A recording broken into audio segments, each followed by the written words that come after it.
ನಮ್ಮ ಜೀವನದ ಒಂದು ರಹಸ್ಯವನ್ನು ಕೃಷ್ಣ ಅರ್ಜುನನಿಗೆ ತಿಳಿಸಿದ್ದಾನೆ. ಬೇಕಾದಷ್ಟು ರಹಸ್ಯಗಳಿದೆ, ಇದರಲ್ಲಿ ಒಂದು ರಹಸ್ಯ. ಈ ರಹಸ್ಯ ಏನಂದರೆ, ನಮ್ಮ ಹೃದಯದ ಮಾತು, ಅಂತರಾಳದ ಆ ಒಂದು ಮಾತೇನಿದೆ, ಆ ಇನ್ನರ್ ವಾಯ್ಸ್, ಇದೇ ಅಂತರ್ಯಾಮಿ ಗುರುವಿನ ಉಪದೇಶ. ನೀನು ಹೃದಯದ ಮಾತನ್ನು ಕೇಳು.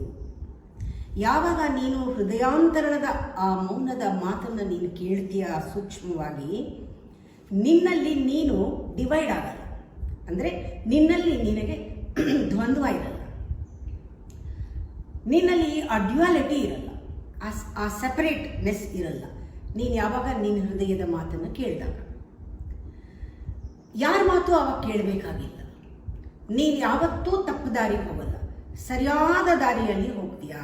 ನೀನು ಹೃದಯದ ಮಾತನ್ನು ಕೇಳು. ಅವನೇ ಅಂತರ್ಯಾಮಿ ಕೃಷ್ಣ. ಹೃದಯದ ಮಾತನ್ನು ಕೇಳು.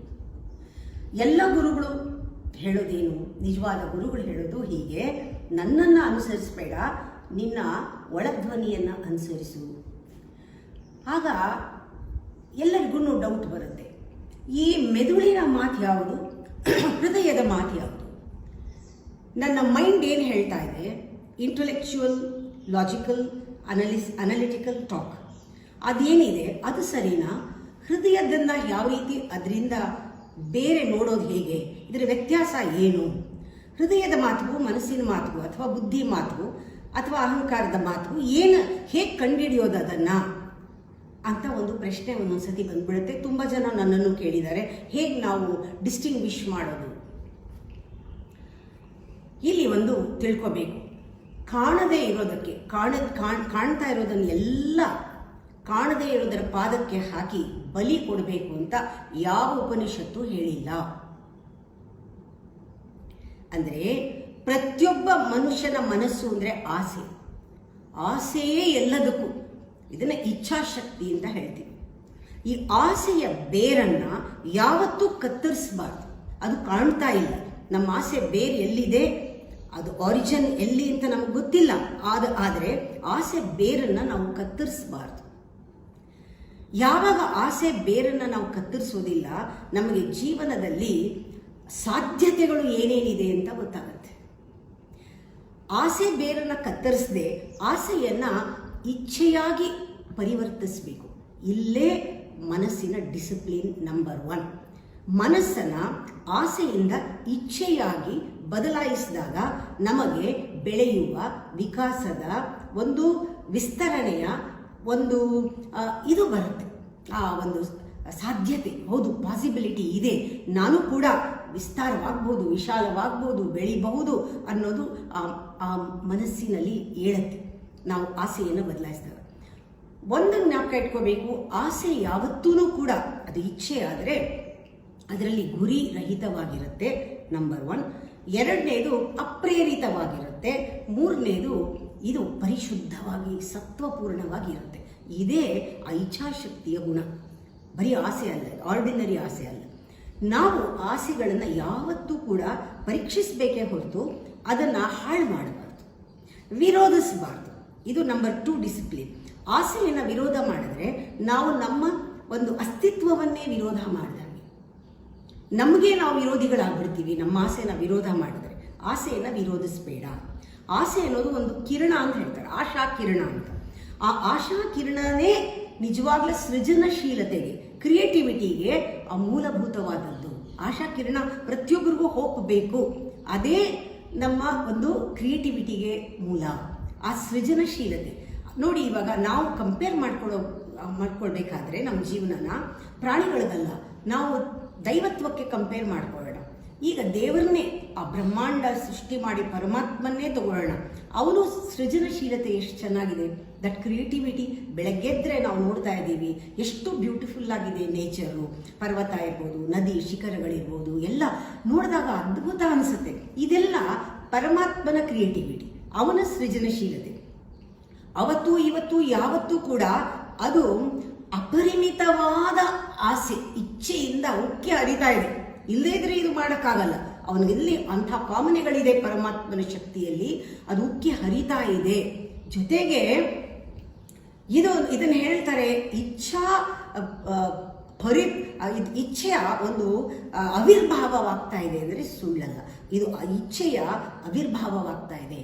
ಆ ವಿಸ್ತಾರ ಅನ್ನೋದು ಉದಯಿಸ್ತಾ ಇದೆ. ಪ್ರತಿದಿನ ಸೂರ್ಯ ಆಗುವಾಗ ಅವನ ಒಂದು ಇಚ್ಛೆ ಉದಯವಾಗ್ತಾ ಇದೆಯೇನೋ, ವಿಸ್ತಾರವಾಗ್ತಾ ಇದೆಯೇನೋ, ಬೆಳಕು ಹರಡ್ತಾ ಹರಡ್ತಾ ಪರಮಾತ್ಮನ ಇಚ್ಛೆ ವಿಸ್ತಾರವಾಗ್ತಾ ಇದೆಯೇನೋ, ಅಗಣಿತವಾದ ಅಮಿತವಾದ ಆಕಾಶದೆತ್ತರ ಬೆಳೆಯುವಂತಹ ಆಸೆ ಆ ಪರಮಾತ್ಮಂದು ಪ್ರತಿಯೊಂದು ತನ್ನ ಸೃಷ್ಟಿಯಲ್ಲೂ ಕೂಡ. ಹೀಗೆ ನಾವು ನೋಡಿದಾಗ ಮಾನವನ ಪ್ರತಿಯೊಂದು ನಮ್ಮೆಲ್ಲರ ಸಾಮಾನ್ಯವಾದ ಒಂದು ಆಸೆ ಅಥವಾ ಅನುರಾಗದ ಹಿಂದೆಯೂ ಕೂಡ ಇದೇ ಸತ್ವ ಇದೆ, ಇದೇ ಆಸೆಯ ಅಮೂಲ ಬೇರಿದೆ. ಪರಮಾತ್ಮನಿಗೆ ಏನು ಆಸೆ ಇದೆಯೋ ನಮ್ಮೆಲ್ಲರಿಗೂ ಕೂಡ ಒಳಗಡೆ ಅದೇ ಆಸೆ ಇದೆ, ಬೇರೆ ಆಸೆ ಇಲ್ಲ. ಅದೇ ಆಸೆಯ ಬೀಜ, ಅದೇ ಮೂಲ ಸತ್ವ ನಮ್ಮಲ್ಲಿದೆ. ಹಣ ಸಂಗ್ರಹಿಸುವುದು, ಹೆಸರು, ಕೀರ್ತಿ, ಅಧಿಕಾರ ಸಂಪಾದಿಸೋದು ಎಲ್ಲವೂ ಕೂಡ ನಮ್ಗನ್ಸತ್ತೆ ಹಣ ಸಂಪಾದಿಸ್ತಾ ಇದ್ದೀನಿ, ನನಗೆ ತೃಪ್ತಿ, ಶಾಂತಿ, ನೆಮ್ಮದಿ ಸಿಗತ್ತೆ, ನನಗೆ ಯಶಸ್ಸು ಸಿಗತ್ತೆ, ಕೀರ್ತಿ ಸಿಗತ್ತೆ ಅಂತ ನಮಗೆ ಆ ಮಾಯೆ ಬಂದಿದೆಯಲ್ಲ. ಆದರೆ ನಮಗೆ ಗೊತ್ತಿಲ್ಲ ಇದು ಹಣ ಸಂಪಾದಿಸೋದು, ಸಂಗ್ರಹಿಸೋದಕ್ಕಲ್ಲ ಆಸೆ ಬರ್ತಾ ಇರೋದು. ಆ ಆಸೆ ನಮ್ಮ ಸಂತುಷ್ಟತೆ. ಅಂದರೆ ಅರ್ಥ, ಆ ಆಸೆಗೆ ಅನ್ಲಿಮಿಟೆಡ್ ಆಗುವ, ಆ ಆಸೆಗೆ ಅಖಂಡವಾಗುವ, ಆ ಆಸೆಗೆ ವಿಸ್ತಾರವಾಗುವ, ಬೆಳೆಯುವ, ವಿಕಾಸವಾಗುವ ಎಲ್ಲ ಆ ಇಂಟೆನ್ಸಿಟಿ ಒಳಗಡೆ ಇಂಟೆನ್ಷನ್ ನಮ್ಮ ಆಸೆಗಿದೆ. ಆದರೆ ನಮಗೆ ಗೊತ್ತಿಲ್ಲ ಅದೇ ಮಾಯೆ. ನಾವು ಅದು ಯಾವ ರೀತಿ ಹೊರಗೆ ಬರ್ತಾ ಇದೆ ಅಂದರೆ, ನಾವು ಹೆಸರು, ಕೀರ್ತಿ, ಅಧಿಕಾರ ಎಲ್ಲವನ್ನೂ ಪಡಿಬೇಕು, ನಾನು ಬೆಳಿಬೇಕು, ನಾನು ದೊಡ್ಡದಾಗಬೇಕು, ಎಲ್ಲರಿಗೂ ತಿಳಿಬೇಕು, ಈ ರೀತಿ ಹೊರಟು ಬಿಟ್ಟಿದ್ದೀವಿ ನಾವು. ಆದರೆ ಕೊನೆಯಲ್ಲಿ ನೋಡೋಣ, ನಮ್ಮ ಅನುಭವದಲ್ಲೇ ನೋಡೋಣ, ನಾವು ಬೇರೆಯವರ ಅನುಭವ ಬೇಡ. ಎಲ್ಲವನ್ನೂ ಪಡ್ಕೊಂಡ ಮೇಲೆ ನಿರಾಸೆಯೇ ಕೊನೆಯಲ್ಲಿ, ನಿರಾಶೆನೇ. ನಾವು ಪಡ್ಕೊಂಡಂತಹ ಹಣ ಆಗಿರ್ಬೋದು, ಹೆಸರಾಗಿರ್ಬೋದು, ಕೀರ್ತಿ ಆಗಿರ್ಬೋದು, ಆದರೂ ಖಂಡಿತವಾಗಲೂ ನಮ್ಮ ವಿಸ್ತಾರವನ್ನು ಘಟಿಸುವುದಿಲ್ಲ, ವಿಸ್ತಾರಕ್ಕೆ ಅದು ಸಹಾಯ ಮಾಡುವುದಿಲ್ಲ. ನಾವು ಗಳಿಸಿದ್ದೆಲ್ಲ ಪ್ರಪಂಚದಲ್ಲಿ ವಸ್ತು, ವಿಷಯ, ವಿಚಾರ, ಧನ, ಸಂಪತ್ತು ಎಲ್ಲವೂ ಕೂಡ ವಿಷಯಗಳು, ಎಲ್ಲವೂ ಕೂಡ ನಮ್ಮಲ್ಲಿ ವಿಸ್ತರತೆಯನ್ನಾಗಲಿ, ಆತ್ಮದ ವಿಕಾಸವನ್ನಾಗಲಿ, ನಮ್ಮಲ್ಲಿ ಸೂಕ್ಷ್ಮತೆಯನ್ನಾಗಲಿ, ನಮ್ಮ ಒಳಗಿನ ಒಂದು ಪರಿವರ್ತನೆಯನ್ನು ಅದು ಯಾವುದೂ ಮಾಡೋಲ್ಲ. ಇದಿಷ್ಟು ಸಂಪಾದಿಸಿದ್ದನ್ನು ಕೊಟ್ಟು ಇವುಗಳನ್ನ ಖರೀದಿ ಮಾಡೋಕ್ಕಾಗಲ್ಲ. ನಾವು ನಮಗೆ ನಿಜವಾಗ್ಲೂ ಬೇಕಾಗಿರೋ ನೆಮ್ಮದಿ, ಶಾಂತಿ, ಸುಖ, ಆನಂದ, ಆರೋಗ್ಯ ಎಲ್ಲವೂ ಕೂಡ ಹೊರಗಡೆಯಿಂದ ಆಸ್ ಎ ಗುರಿ ಇಟ್ಕೊಂಡ್ರೆ ಸಿಗಲ್ಲ. ಇದು ಕಾನ್ಸಿಕ್ವೆನ್ಸ್ ಆಗಿ ಸಿಗಬೇಕು. ನಮ್ಮ ಧ್ಯಾನದಲ್ಲಾದರೆ ನಮಗೆ ಗೊತ್ತಾಗೋದಿಲ್ಲ, ನಾವು ಅದ್ರ ಹಿಂದೆ ಬೀಳ್ತೀವಿ. ಆದರೂ ಕೂಡ ಒಳ್ಳೆದಾಗಲ್ಲ, ಕೆಡಿಕೆ ಆಗ್ತಾ ಇರುತ್ತೆ, ಶಾಂತಿ ಸಿಗಲ್ಲ, ಶಾಂತಿ ಭಂಗ ಆಗುತ್ತೆ, ಏನೋ ಒಂದು ಗೊಂದಲ, ಒಂದು ರೀತಿ ಖಿನ್ನತೆ, ಇದೆಲ್ಲನೂ ಇದ್ದೇ ಇದೆ. ಎಷ್ಟು ಸತಿ ನಾವು ಅಂದ್ಕೊಳ್ತೀವಿ, ನಾನು ಇದಾಗಬೇಕು, ಇದಾದ್ಮೇಲೆ ಸಂತೋಷ, ಇದು ನಡೆದ್ಮೇಲೆ ನನಗೆ ಖುಷಿ, ನನಗೆ ಇಷ್ಟೊಂದು ಸಾಧಿಸ್ಬೇಕು, ಇದನ್ನು ಮಾಡಬೇಕು ಅನ್ನೋ ಒಂದು ಅವಾಂತರದಲ್ಲಿ ನಿಜವಾದ ಆಸೆ ಎಲ್ಲಿಂದ ಬರ್ತಾ ಇದೆ? ನಿಜವಾದ ಆಸೆಯ ಮೂಲ ಏನು? ನಾನು ತೃಪ್ತಿ ಆಗಬೇಕಾದ್ರೆ, ಆ ಸಂತುಷ್ಟತೆ ಆಗಬೇಕಾದ್ರೆ ವಿಸ್ತಾರ ಆದ್ರೇನೆ ನನಗೆ ಸಮಾಧಾನ. ಆದರೂ ಇಲ್ಲಿ ಜೀವ ಒದ್ದಾಡ್ತಿರುತ್ತೆ, ಏನೇ ಮಾಡಿದ್ರು ನೆಮ್ಮದಿ ಇಲ್ಲ, ಏನೋ ಒಂದು ಇನ್ಕಂಪ್ಲೀಟ್ನೆಸ್ಸು, ಏನೋ ಕೊರತೆ, ಏನೋ ಗ್ಯಾಪು, ಏನೋ ಒಂದು ಸರಿ ಇಲ್ಲ ಅನಿಸ್ತಾ ಇದೆ, ಒದ್ದಾಟ ಇದೆ, ಆದರೂ ಕೂಡ ನಮಗೆ ಗೊತ್ತಿಲ್ಲ. ಹೀಗಿದ್ದಾಗ ನಮ್ಗನ್ಸುತ್ತೆ, ಯಾರೋ ಹೇಳ್ತಾರೆ, ಯಾಕ್ರಿ ಇಷ್ಟು ಬೇಜಾರ್ಕೊಂಡಿದೆ, ಎಲ್ಲ ಇದೆ ಆದರೂ ನೆಮ್ಮದಿ ಇಲ್ಲ ರೀ, ಶಾಂತಿ ಇಲ್ಲ, ನಂಗೆ ಸಮಾಧಾನ ಇಲ್ಲ ಯಾಕೋ ಅಂದಾಗ, ನೀವು ಈ ದೇವರ ಪೂಜೆ ಮಾಡಿ, ಈ ಗುರುಗಳ ಹತ್ರ ಹೋಗಿ, ಈ ಯಾತ್ರೆ ಹೋಗ್ಬಿಟ್ಟು ಬನ್ನಿ, ಅಥವಾ ಈ ಒಂದು ಪುಸ್ತಕ ಓದಿ, ಅಥವಾ ಇದು ಲಲಿತಾ ಸಹಸ್ರನಾಮ ಹೇಳಿ, ಅಥವಾ ಗುರುದ್ರ ಕಲಿಯಿರಿ, ಈ ಥರದ್ದೆಲ್ಲ ನಿಮಗೆ ಸಜೆಷನ್ ಕೊಟ್ಟಾಗ, ಹೌದೇನೋ ನಾನು ಇದನ್ನೆಲ್ಲ ಮಾಡಿಲ್ಲ, ಆದರೆ ನಾವು ದೇವಸ್ಥಾನಕ್ಕೆ ಹೋದರೆ, ಗುರುಗಳನ್ನ ಹುಡ್ಕೊಂಡು ಹೋದರೆ, ಜ್ಞಾನ ಹುಡ್ಕೊಂಡು ಹೋದರೆ ನನಗೆ ಇದು ತೃಪ್ತಿ ಆಗಬಹುದು, ನನಗೆ ಜೀವನದಲ್ಲಿ ಯಶಸ್ಸು ಸಿಗಬಹುದು, ನಾನು ಅಂದ್ಕೊಂಡಿದ್ದ ಕೆಲಸ ಎಲ್ಲ ನಡಿಬಹುದು, ಅದರಿಂದ ಇದನ್ನೆಲ್ಲ ಮಾಡೋಣ, ಇದನ್ನೆಲ್ಲ ಮಾಡಿದ್ರೆ ಪುಣ್ಯದಿಂದ ಇದೆಲ್ಲ ನಾನು ಸಂಪಾದಿಸ್ಬೋದೇನೋ, ನಾನು ಅರ್ಧಂಬರ್ಧ ಆಗಿದೆಯೇನೋ, ನನ್ನೂ ಬೆಳೆದಿಲ್ಲ, ಅದೆಲ್ಲ ಪೂರ್ತಿ ಆಗುತ್ತೇನೋ ದೇವರ ಹತ್ರ ಹೋದರೆ. ನಾವು ದೇವರ ಹತ್ರ ಹೋಗೋದು ಅಥವಾ ಗುರುಗಳ ಹತ್ರ ಹೋಗೋದು ಯಾಕೆ ಅಂದರೆ, ನಾವು ಅರ್ಧಂಬರ್ಧ ಮಾಡಿರೋ ಕೆಲಸ ಎಲ್ಲ ಪೂರ್ತಿ ಆಗಲಿ, ನನಗೆ ಯಶಸ್ಸು ಸಿಗಲಿ, ನನಗೆ ಇದರಿಂದ ಸಂತೋಷ ಆಗಲಿ, ನನಗೆ ನೆಮ್ಮದಿ ಇಲ್ಲ, ನೆಮ್ಮದಿ ಸಿಗುತ್ತೆ, ಇದು ಮುಗಿದು ಹೋಗಲಿ, ಈ ಮನೆ ಕಟ್ಟೋದು ಅರ್ಧ ಆಗಿದೆ ಮುಗಿದು ಹೋಗಲಿ, ಗುರುಗಳ ಹತ್ರ ಹೋದರೆ ಈ ಕೆಲಸ ಮಾಡಿದ್ರೆ ಇದು ಮುಗಿಯತ್ತೇನೋ. ದೇವರನ್ನ ಹುಡುಕೊಂಡು ಹೋಗೋದು ಕೂಡ ನಮ್ಮ ಆಸೆಗಳು, ನಾವು ಹೊರಗಡೆ ವಿಷಯಗಳಲ್ಲಿ, ವಸ್ತುಗಳಲ್ಲಿ ಏನು ಇಟ್ಕೊಂಡು ಕೆಲಸ ಮಾಡ್ತಿದ್ದೀವೋ ಅದನ್ನು ಪೂರೈಸಕ್ಕೆ ದೇವರ ಹತ್ರ ಹೋಗ್ತೀವಿ. ಆದರೆ ನಾವು ದೇವರ ಹತ್ರ ಹೋಗುವಾಗ ಗುರುಗಳ ಹತ್ರ ಹೋಗುವಾಗ ವಿಸ್ತರತೆಗಾಗಲಿ ಆತ್ಮವಿಕಾಸಕ್ಕಾಗಲಿ ನಾವು ಅಖಂಡತೆ ಒಂದಾಗೋದಕ್ಕೆ ಪರಮಾತ್ಮನಲ್ಲಿ ಯಾರೂ ಗುರುಗಳ ಹತ್ರ ಬರಲ್ಲ, ಅಥವಾ ಜ್ಞಾನಕ್ಕೆ ಪುಸ್ತಕ ಓದಲ್ಲ, ಅಥವಾ ಯಾವುದನ್ನು ಕೂಡ ಮಾಡೋಲ್ಲ ಸ್ಪಿರಿಚುವಲ್ ಹೆಸರಿನಲ್ಲಿ. ಯಾಕೆ ಅಂದರೆ ಇದೆಲ್ಲ ಮಾಡಿದ್ರೆ ಅದು ಒಳ್ಳೇದಾಗೋ ಹಂಗಿದ್ರೆ ಮಾಡ್ತೀನಿ, ನನ್ನ ಜೀವನ ಇಂಪ್ರೂವ್ ಆಗೋ ಹೋಗಿದ್ರೆ ಇದನ್ನೆಲ್ಲ ಮಾಡ್ತೀನಿ. ನಿಜವಾಗ್ಲೂ ಕೂಡ ನಾವು ದೇವರ ಅನುಭವಕ್ಕೆ, ಗುರುಗಳ ಅನುಭವಕ್ಕೆ, ಜ್ಞಾನದ ಅನುಭವಕ್ಕೆ ನಾವು ಇದನ್ನೆಲ್ಲ ಬಿಟ್ಟು ಹೋಗಲ್ಲ. ಇದೆಲ್ಲ ಹಿಡ್ಕೊಂಡು ಇದನ್ನೆಲ್ಲ ಮಾಡಿದ್ರೆ, ಸೇವೆ ಮಾಡಿದ್ರೆ ಪುಣ್ಯ ಸಿಗುತ್ತೇನೋ, ಸ್ವರ್ಗ ಸಿಗುತ್ತೇನೋ, ನನಗೆ ಏನಾದರೂ ಪಾಪ ಮಾಡಿದ್ರೆ ಪರಿಹಾರ ಆಗುತ್ತೇನೋ, ಆವಾಗ ನನ್ನ ಈ ಕೆಲಸ ಎಲ್ಲ ಪೂರ್ತಿ ಆಗುತ್ತೆ, ಮಗಳ ಮದುವೆ ಆಗುತ್ತೆ, ಅಥವಾ ಮನೆ ಕಟ್ಟೋದಾಗತ್ತೆ, ಅಥವಾ ಸಾಲ ತೀರುತ್ತೆ, ಈ ಥರದ್ದೇ ಇಟ್ಕೊಂಡು ಹೋಗ್ತೀವಿ. ಇಲ್ಲಿ ಜ್ಞಾಪಕ ಇಟ್ಕೋಬೇಕು, ದೇವರು ಅನ್ನೋದು ಒಂದು ಪದ ಇದೆಯಲ್ಲ, ಅದು ಒಣ ಪದ ಆಗ್ಬಿಡುತ್ತೆ. ಯಾವಾಗ ನಮಗೆ ಹೊರಗಡೆ ನಾವು ವಸ್ತು ವಿಷಯಗಳ ಹಿಂದೆ ಹೋಗಿ ಯಾವಾಗ ನಮಗೆ ಸಮಾಧಾನ ಆಗಲಿಲ್ಲ, ಅದು ಪೂರೈಸಲಿಲ್ಲ ಆಸೆಗಳೆಲ್ಲ, ನಮಗೆ ಬೇಸತ್ತು ಅಯ್ಯೋ ಹೋಗ್ಲಿ ಅಂತ ನಾವು ಚೇಂಜ್ ಮಾಡಿಕೊಂಡು ಹೋಗ್ಲಿ, ದೇವ್ರ ಕಡೆನೋ ಆಸೆ ಬರಲಿ, ಸ್ವಲ್ಪ ವ್ಯತ್ಯಾಸ ಆಗಲಿ, ಸ್ವಲ್ಪ ಬದಲಾವಣೆ ಬೇಕು ಅಂತ ನಾವು ದೇವರ ಆಸೆ, ಓದೋ ಆಸೆ, ಯಾತ್ರೆಯ ಆಸೆ, ಗುರುಗಳ ಆಸೆ, ಪುಸ್ತಕದ ಆಸೆ, ಈ ಆಸೆಗಳು ಬದಲಾಯಿಸ್ಕೊಳ್ತೀವಲ್ಲ, ಅದು ಕೂಡ ನಮ್ಮ ಕಳ್ಳ ಮನಸ್ಸಿನ ಒಳಸಂಚು ಅಂತ ನಾವು ತಿಳ್ಕೋಬೇಕು. ಇದರಿಂದ ಪ್ರಯೋಜನ ಆಗುವುದಿಲ್ಲ. ನಮ್ಮ ಆಸೆಗಳನ್ನು ತಿಳ್ಕೋಬೇಕು. ಇವು ನಾನು ಪಡ್ಕೊಂಡಿರೋ ವಸ್ತುಗಳಿಂದ, ಹಣದಿಂದ, ಅಧಿಕಾರದಿಂದ, ವಿಷಯಗಳಿಂದ, ವಿಚಾರಗಳಿಂದ, ಈ ಒಂದು ಮಹತ್ತರವಾದ ಆಸೆ ಏನಿದೆ, ಪರಮಾತ್ಮನಾಗುವ ಆಸೆ, ಈ ಒಳಗಡೆ ಇರುವ ಆ ಬೇರು ಒಳಗಡೆಯಿಂದ ಬರ್ತಾ ಇದೆ. ಅಖಂಡ ಆಗಬೇಕು ನಾನು, ಪರಿಪೂರ್ಣ ಆಗಬೇಕು ನಾನು, ಪರಮಾತ್ಮನಾಗಬೇಕು ಅಂತ ಒಳಗಡೆ ಇದೆಯಲ್ಲ, ಆ ಆಸೆಯನ್ನ ಈಡೇರಿಸಕ್ ಆಗಲ್ಲ ಅನ್ನೋದು ವಿವೇಕ ಬುದ್ಧಿಯಿಂದ, ಗುರುಗಳ ಜ್ಞಾನದಿಂದ ನಮಗೆ ಪರಿಚಯವಾಗುತ್ತೆ. ನಾನು ಈ ವಿಷಯಗಳನ್ನೆಲ್ಲ ಬಿಡಬೇಕು, ಮನಸ್ಸಿನಲ್ಲಿ ಇದೆಲ್ಲ ಇರೋದು, ಇದನ್ನ ಮೀರಿ ಹೋಗ್ಬೇಕು ನಾನು ಅನ್ನೋದು ಬರುತ್ತೆ. ಎರಡನೇದು ಸ್ವರ್ಗ, ಪುಣ್ಯ, ಇದು ಕೂಡ ದೇವರು ಅನ್ನೋದು ಕೂಡ ನನ್ನ ಆಸೆ ತೀರಿಸ್ಕೊಳಕ್ಕಲ್ಲ ದೇವ್ರ ಪೂಜೆ ಮಾಡೋದು ಕೂಡ, ಇದು ನನ್ನ ಆಸೆ, ಮನಸ್ಸಿನ ಆಸೆನೇನೆ. ಒಂದು right side of the mind, ಒಂದು left side of the mind ಅಂತಾರೆ, ಅಥವಾ ಒಂದು brighter side of the mind, ಒಂದು darker side of the mind, ಎರಡೂ ಮನಸ್ಸಿನದೇ ಅಂತ ಗೊತ್ತಾದಾಗ ನಾವು ಬದುಕೋದಕ್ಕೆ ಶುರು ಮಾಡ್ತೀವಿ. ಪ್ರತಿ ಕ್ಷಣನೂ ಎರಡೂ ಬೇಡ ಅಂತ ಬಿಟ್ಟಾಗ ನಾವು ಬದುಕೋದಕ್ಕೆ ಶುರು ಮಾಡ್ತೀವಿ. ಪ್ರತಿ ಕ್ಷಣ ಯಾರು ಬದುಕೋದಕ್ಕೆ ಶುರು ಮಾಡ್ತಾರೋ ಅವರ ಜೀವ ನದಿ ಹೇಗಿರುತ್ತೆ ಅಂದ್ರೆ, ಜೀವಂತವಾದ ನದಿ ಶಕ್ತಿ ಪೂರ್ಣವಾಗಿ, ಶಕ್ತಿ ಭರಿತವಾಗಿ ಆ ಶಕ್ತಿಯ ಸಮುದ್ರದಲ್ಲಿ ಇದ್ದಂಗಿರುತ್ತೆ. ತಕ್ಷಣ ನಿಮ್ಮ ಜೀವನ ಈ ಆಸೆಗಳು, ಈ ವಿಚಾರದ ಆಸೆಯನ್ನ ಬಿಟ್ಟು, ಅಥವಾ ದೇವರು ದಿಂಡ್ರು ಅನ್ನೋದೆಲ್ಲ ಬಿಟ್ಟು ಬದುಕ್ತೀನಿ, ನಾನು ಸತ್ಯ ಅನ್ವೇಷಣೆ ಮಾಡ್ತೀನಿ, ನನ್ನಲ್ಲೇ ನೋಡ್ಕೋತೀನಿ, ಯಾತಕ್ಕೆ ನೆಮ್ಮದಿ ಇಲ್ಲ, ಪರಿಪೂರ್ಣ ಯಾಕೆ ಆಗಿಲ್ಲ, ನಾನು ವಿಸ್ತಾರ ಯಾಕೆ ಆಗ್ತಾ ಇಲ್ಲ, ನಾನು ಒಳಗಡೆ ಯಾಕೆ ಬೆಳೀತಾ ಇಲ್ಲ, ಮೆಚುರಿಟಿ ನಂಗೆ ಯಾಕೆ ಒಳಗಡೆ ಬಂದಿಲ್ಲ ಅಂತ ನಾವು ಶುರು ಮಾಡಿದಾಗ ನಮಗೆ ಜೀವನ ಸಾಮಾನ್ಯವಾಗುತ್ತೆ. ಆದರೆ ತೀಕ್ಷ್ಣತೆ, ಆಳ ಹೆಚ್ಚಾಗುತ್ತೆ. ನಾವು ಮುಟ್ಟಿದ್ದೆಲ್ಲ ರೂಪಾಂತರವಾಗುತ್ತೆ. ಯಾಕೆ ಅಂದ್ರೆ ಇಲ್ಲಿ ಒಳಗಡೆಯಿಂದ ಸತ್ವ ಬರ್ತಾ ಇದೆ, ಅಂದ್ರೆ ಸತ್ವ ಬಂಗಾರ ಇದೆ ಒಳಗಡೆ, ಅದರಿಂದ ಎಲ್ಲವೂ ಕೂಡ ಚೆನ್ನಾಗಾಗತ್ತೆ. ಅಂದ್ರೆ ಇಲ್ಲಿ ಸತ್ವ ವೃಕ್ಷ, ಇಲ್ಲಿ ಅದು ಚಿಗುರೋದು ಅಂತ ಹೇಳ್ತಾರೆ. ಸತ್ವ ವೃಕ್ಷ ಚಿಗುರಬೇಕು, ಸತ್ಯಾನ್ವೇಷಣೆ ಒಳಗಡೆ ಆಗಬೇಕು ಅಂತ. ಆವಾಗ ಪ್ರಾಪಂಚಿಕ ಅಂತ ಕರಿತೀವಲ್ಲ, ಒಳ್ಳಿ ಅಂತ, ಅದು ಕೂಡ ಪಾರಮಾರ್ಥಿಕ ಅಂತ ಯಾವುದನ್ನ ಕರಿತೀವೋ, ಎರಡೂ ಕೂಡ ನಿರರ್ಥಕ, ಮೀನಿಂಗ್ಲೆಸ್ನೆಸ್ ಗೊತ್ತಾಗತ್ತೆ. ಇದು ಮೀನಿಂಗ್ ಇಲ್ಲ, ಇದು ಮೀನಿಂಗ್ ಇಲ್ಲ. ಪಾರಮಾರ್ಥವೂ ನಿರರ್ಥಕ, ಪ್ರಾಪಂಚಿಕವೂ ನಿರರ್ಥಕ. ಎರಡೂ ನನ್ನ ಮನಸ್ಸು ಡಿವೈಡ್ ಮಾಡಿರೋದಷ್ಟೇ. ಒಂದು ಬ್ರೈಟರ್ ಸೈಡ್, ಒಂದು ಡಾರ್ಕರ್ ಸೈಡ್. ಇದೆರಡನ್ನು ಮೀರಿ ನಾನು ಮನಸ್ಸಿಂದ ಆಚೆ ಹೋದಾಗ, ಅಥವಾ ಮನಸ್ಸಿಂದ ಹೊರಗೆ ಬಂದಾಗ, ವಸ್ತುಗಳಿಂದ ನಾನು ಹೊರಗೆ ಬಂದಿರ್ತೀನಿ, ಆಗ ನಾನೇನು ವಾಸ್ತವಿಕದಲ್ಲಿರ್ತೀನಿ. ಪ್ರಪಂಚಿಕನೂ ಬೇಡ, ಪಾರಮಾರ್ಥಿಕನೂ ಬೇಡ, ನೀನು ವಾಸ್ತವಿಕವಾಗಿರ್ತೀಯ, ಅಸ್ತಿತ್ವಗತನಾಗಿರ್ತೀಯ. ನಿನಗೆ ಆಶಾರಹಿತನಾಗಿರುವುದಿಲ್ಲ.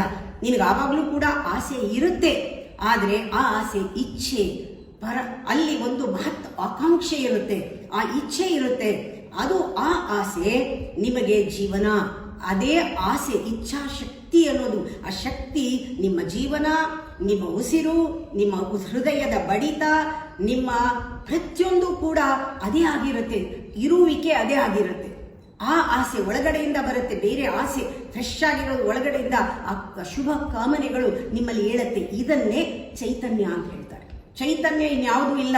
ಚೈತನ್ಯ ಎಲ್ಲೂ ತಲುಪಬೇಕು ಅಂತ ಬರಲ್ಲ.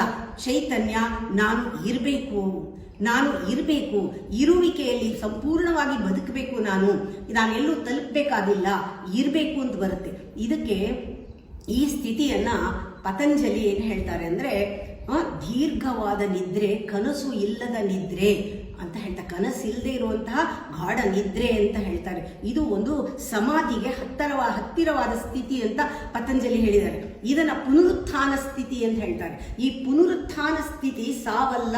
ಪುನರುತ್ಥಾನ ಸ್ಥಿತಿಯಲ್ಲಿ ನೀವು ಆಸೆಯನ್ನ ಬಿಟ್ಟಿಲ್ಲ, ಆಸಾ ಶಕ್ತಿಯಿಂದ ನೀವು ದೂರ ಆಗಿಲ್ಲ. ಆಸೆ ಇಲ್ಲ, ಅಲ್ಲಿ ವಿಷಯ ವಿಚಾರಗಳಿಂದ ನೀವು ಹೊರಗೆ ಬಂದಿದ್ದೀರಾ, ಅದರಿಂದ ವಿಷಯಗಳ ಬಗ್ಗೆ ಆಸೆ ಇಲ್ಲ. ಆದರೆ ಆಶಾ ಶಕ್ತಿ ನಿಮ್ಮಲ್ಲಿದೆ. ಆ ಪುನರುತ್ಥಾನ ಸ್ಥಿತಿ ಅನ್ನೋದು ಉತ್ಕೃಷ್ಟವಾದ ಪರಮ ಸ್ಥಿತಿ. ಈ ಸ್ಥಿತಿಯಲ್ಲಿ ಆನಂದ ಇರುತ್ತೆ. ಈ ಸ್ಥಿತಿಯಲ್ಲಿ ಮುಕ್ತರಾಗಿರ್ತೀರಾ. ಯಾಕೆಂದ್ರೆ ಇದೇ ಆಗಬೇಕು, ಅದೇ ಆಗಬೇಕು, ಹೀಗೆ ಆಗಬೇಕು, ಹಾಗೆ ಆಗಬೇಕು ಅನ್ನೋದು ಏನಿರಲ್ಲ.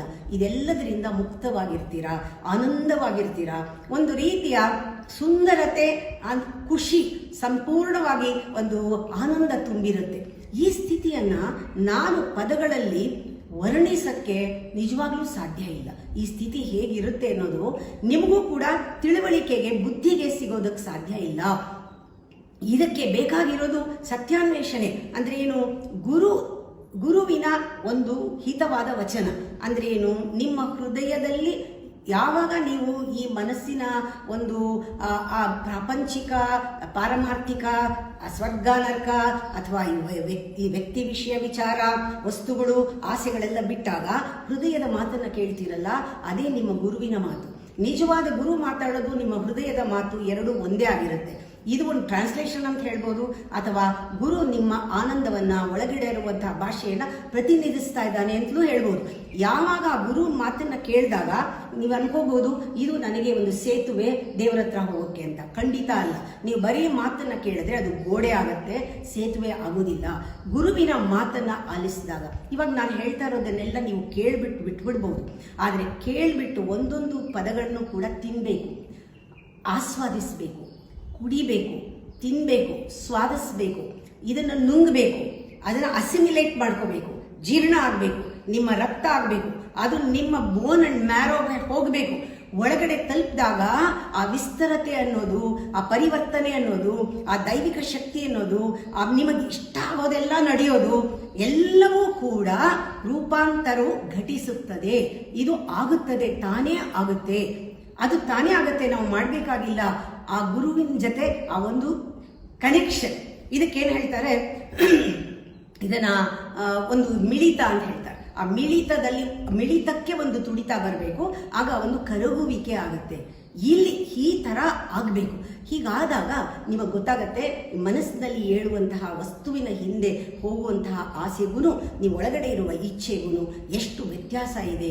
ಆಕಾಂಕ್ಷೆ ಅಂದರೆ ಏನು, ಬರೀ ಆಸೆ ಅಂದರೆ ಏನು, ಯಾವ ಆಸೆ ನಿರಾಶೆ ತರುತ್ತೆ, ಯಾವ ಆಸೆ ಬಂದಾಗ ನೀವು ಪರಿಪೂರ್ಣರಾಗಿ ಸಂತುಷ್ಟರಾಗಿರ್ತೀರಾ, ಯಾವಾಗ ಅದು ನಿಮ್ಮ ಒಳಗಡೆ ನಿಮ್ಮನ್ನು ಬೆಳೆಸಿ ಒಂದು ಮೆಚುರಿಟಿಯನ್ನು ಕೊಡುತ್ತೆ ಅನ್ನೋ ವ್ಯತ್ಯಾಸ ಗೊತ್ತಾಗುತ್ತೆ. ಅದಕ್ಕೆ ತಿಳ್ಕೊಳ್ಳಿ, ಆಸೆ ಅನ್ನೋ ಬೀಜ ಅದು ಅಥವಾ ಬೇವಿನ ಬೀಜ, ಮಾವಿನ ಬೀಜ, ಹುಣಸೆ ಬೀಜದ ತರ ಬೀಜ ಅಲ್ಲ. ಆಸೆಯ ಬೀಜ ಏನಿದೆ, ಕಲ್ಪ ಏನಿದೆ, ಅದೇ ಎಲ್ಲದಕ್ಕೂ ಬೀಜ. ಅದನ್ನ ಅಂತಿಮ ಬೀಜ ಅಂತ ಹೇಳ್ತಾರೆ. ಅಂತಿಮ ಬೀಜದಿಂದನೇ ಪರಮಾತ್ಮ ಇವತ್ತು ಇದನ್ನ ಸೃಷ್ಟಿ ಮಾಡಿ, ಅವನು ಸೃಷ್ಟಿ ಮಾಡಿದ ಒಂದು ಭಾಗವಾಗಿ ನಾವಿದ್ದು, ನಮ್ಮಲ್ಲೂ ಕೂಡ ಅದೇ ಶಕ್ತಿ, ಸೃಷ್ಟಿ ಶಕ್ತಿ ಇರುವ ಸತ್ವ ಇದೆ ಹೊರತು ಮನಸ್ಸಿನ ಆಸೆಗಳು ಇಲ್ಲಿಂದ ಬಂದು ಅಲ್ಲಿಗೆ ಹೋಗೋದು, ಅಹಂಕಾರವನ್ನು ತೃಪ್ತಿಪಡಿಸೋದು. ಆದರೆ ಒಳಗಿರುವಂತಹ ಇಚ್ಛಾಶಕ್ತಿನ ನಾವು ಅವಲಂಬಿಸಿದಾಗ, ಸಂಪೂರ್ಣವಾಗಿ ಇದಕ್ಕೆ ಸರೆಂಡರ್ ಆದಾಗ ಜ್ಞಾನ ಇಚ್ಛೆಯಾಗಿ ಆ ಕ್ರಿಯೆ ಆಗುತ್ತೆ. ಅದು ಆಗಬೇಕು, ಅದೇ ಆಗಬೇಕು. ಇವಾಗ ನೋಡಿ, ನಮ್ಮ ಮನಸ್ಸಿನಲ್ಲೇ ಇದ್ರೆ, ಮನಸ್ಸು ನಾನು ಯಾವಾಗಲೂ ಹೇಳ್ತಿರ್ತೀನಿ ಸಂಕುಚಿತ ಅಂತ. ಸಂಕುಚಿತಕ್ಕೆ ಇನ್ನೇನು ಥರ ಹೇಳಿ ಅಂತ ಗೊತ್ತಿಲ್ಲ, ಯಾವ ಥರ ಅಂತ ಹೇಳ್ತೀನಿ. ಸಂಕುಚಿತ ಪ್ರವೃತ್ತಿ ಹೇಗಿರುತ್ತೆ ಅಂದರೆ, ಬಾಗಿಲು ಹಿಂದೆ ನಿಂತ್ಕೊಂಡು ಸಣ್ಣ ಕಂಡಿಯಿಂದ ನೋಡೋ ಪ್ರವೃತ್ತಿ ಇರ್ತಾರಲ್ಲ, ಆ ಥರ ನಮ್ಮ ಮನಸ್ಸು ಅಷ್ಟು ಸಂಕುಚಿತ. ಏನು ಕಾಣುತ್ತೆ ಆ ಸಂದಿಲ್ ನೋಡೋದ್ರಿಂದ? ಏನೋ ಒಂದು ಪಕ್ಷಿ ನೋಟ ಹೀಗೆ ಬಂದು ಹೀಗೆ ಹೋಗ್ಬೋದು, ಅದು ಆಮೇಲೆ ಅಲ್ಲಿ ಇರಲ್ಲ. ಅಂದ್ರೆ ಏನು, ಯಾವಾಗಲೂ ಮನಸ್ಸಿಂದ ನೋಡುವಾಗ ಈ ಮನಸ್ಸು ಅನ್ನೋದು ಕಾಲವನ್ನು ಕೂಡ 3 ಭಾಗ ಮಾಡಿಬಿಟ್ಟಿದೆ, ಭೂತ, ಭವಿಷ್ಯತ್ತು, ವರ್ತಮಾನ ಅಂತ. ಯಾವಾಗ ಆ ಪರದೆ, ಆ ಬಾಗಿಲನ್ನು ಸರಿದು ಬಯಲಿಗೆ ಬಂದು ನಿಂತ್ಕೊಂಡಾಗ, ನೀವು ವಿಶಾಲವಾದ ದೃಷ್ಟಿಯಿಂದ ನೋಡಿದಾಗ ನೀವು ಹೇಳ್ತೀರಾ, ಆ ಭೂತಾರ ಹೊರಟೋಗಿದೆ, ಕತ್ತೆ ಬಾಲ ಬಿಡು. ಭವಿಷ್ಯನ ಬರ್ಲಿಲ್ವಾ, ಇನ್ನೂ ಬಂದಿಲ್ಲ, ಬಿಡು ಕತ್ತೆ ಬಾಲ.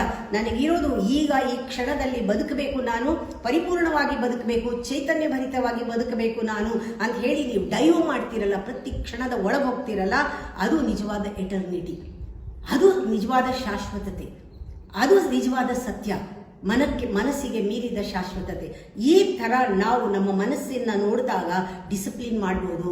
ಯಾವಾಗಲೂ ಒಳಗಡೆ ನಮ್ಮನ್ನು ಕಾಯ್ತಾ ಇರುವಂತಹ ಒಂದು ಶಕ್ತಿ, ಹೊರಗಡೆ ಬಂದು ನಮ್ಮನ್ನು ಕಾಪಾಡುವಂತಹ ಶಕ್ತಿ ಇದ್ದೇ ಇದೆ. ಅದನ್ನು ಕೆಲಸ ಮಾಡಕ್ಕೆ ಬಿಡಬೇಕಾದ್ರೆ ಹೊರಗಡೆ ಕೆಲಸನ ನಾವು ನಿಲ್ಲಿಸಬೇಕಾಗತ್ತೆ. ನಮಗೆ ಗೊತ್ತಾಗಬೇಕು, ಈ ವಸ್ತು ವಿಷಯ ವಿಚಾರದ ಹಿಂದೆ ಹೋಗುವ ಆಸೆಗಳೆಲ್ಲನೂ ಕೂಡ ನಿರಾಶೆಯನ್ನೇ ತರೋದು. ಅದಕ್ಕೆ ನನ್ನ ಅಗಾಧವಾದ ಒಳಗಿನ ಆಸೆಯನ್ನು ತೃಪ್ತಿಪಡಿಸೋಕ್ಕೆ ಸಾಧ್ಯ ಇಲ್ಲ ಇದು.